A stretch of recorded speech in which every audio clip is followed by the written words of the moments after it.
তুই জামা কাপড় দিয়েছিস সাথে? হ্যাঁ, ভিডিও এতক্ষণে দিলি? আমি তখন একবার দেখে গেলাম, দিলি না। কটা বাজে এখন? 10টা বেজে গেছে। জামা কাপড় শুকোতেও তো সময় লাগবে, তারপর আবার বেরিয়ে যেতে হবে হাঁটতে। কখন কাজটা হবে শুনি?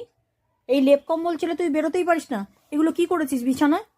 ঘুম থেকে উঠেছিস অথচ কম্বল মুড়ি দিয়ে পড়ে আছিস। শুধু পড়া আছে পড়া আছে, কি যে পড়া করছে আমি তো এখনো বুঝি না। লেপ কম্বল নিয়ে বসে থাকে। এত শীত কলকাতায় পড়েনি যে এরকম তুই হাবভাব করছিস। মেরেছিস তাহলে?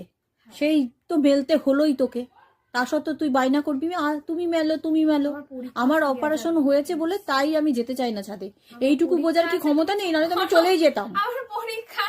সারাক্ষণ শুধু কুকড়ে বসে আছে, যেন কত ঠান্ডা পড়েছে, -0 ডিগ্রি এরকম চলছে কলকাতাতে। অবাক কাণ্ড।